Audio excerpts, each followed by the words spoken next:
You don't even notice when your mind turns against you. It doesn't announce itself. No warning lights, no alarms. Just a quiet shift.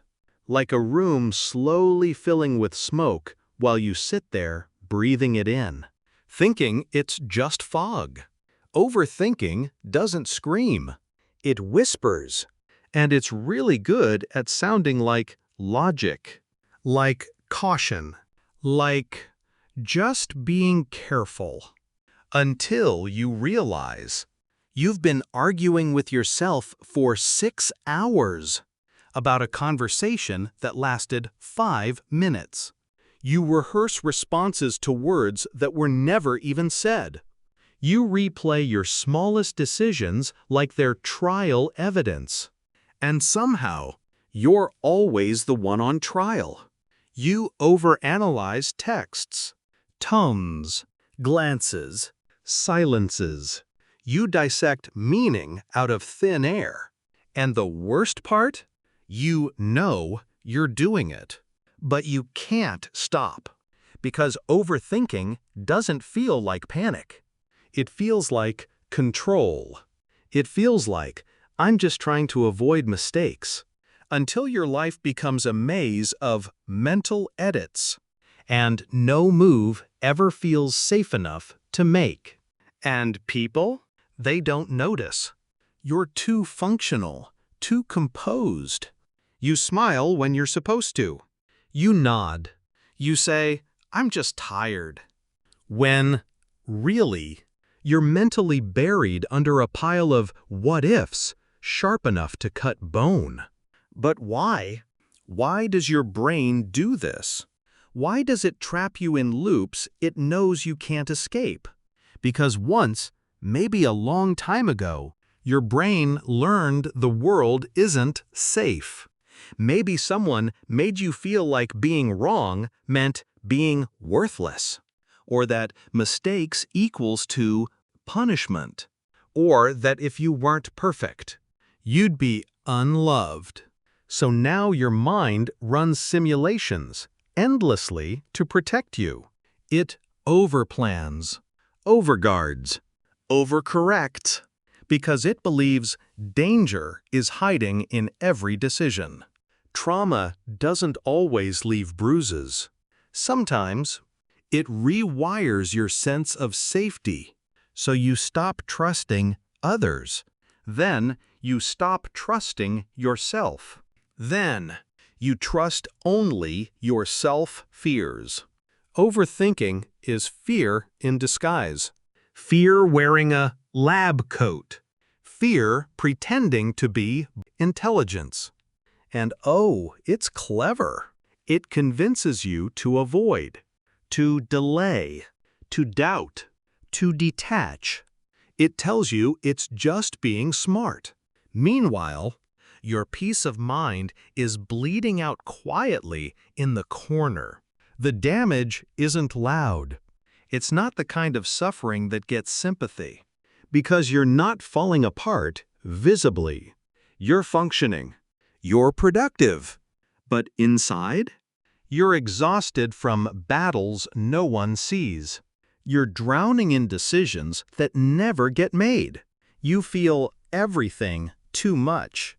So you shut down and feel nothing. You know what's worse than feeling pain? Thinking about pain. That hasn't even happened yet. Living in 100 fake scenarios, while real life rots in front of you. And people say, just stop thinking so much. Right, like telling a heart to stop beating, or a wound to stop bleeding. Overthinking isn't just a bad habit. It's a survival mechanism that's outlived its use, like an alarm that never shuts off. It was meant to protect you, but now, it's just keeping you up at night, questioning every text you sent, every silence you noticed, every smile you misread. And here's the kicker. You suffer in silence, because you don't want to be a burden. You don't want to be too much. So you laugh off your spirals. Make jokes about your anxiety, and wear your overthinking like a personality trait. Instead of the slow, corrosive poison it really is. You're not too sensitive. You're just carrying emotions you were never allowed to speak. You're not dramatic. You're responding to a world that trained you to fear your own instincts. Overthinking isn't just about the thoughts. It's about the shame you attach to having them, the guilt, the paralysis, the emotional isolation of feeling like your own brain has turned into a haunted house, and you live in it, alone. And when you try to explain it to someone, they say, "You're overreacting." So you stop explaining. You stop reaching out. You just suffer, quietly, until silence becomes your language, and pain becomes your routine. Overthinkers don't cry out. They self-destruct. They analyze themselves into emotional invisibility. They fold into themselves like a collapsing star, bright but burning out from within. That's the real reason overthinkers suffer in silence. Not because they want to, but because they've trained themselves to. Because silence feels safer than being misunderstood. Because spiraling alone feels better than being dismissed. Because suffering quietly, at least no one can call it attention-seeking. But you know what's terrifying? You can live an entire life like this.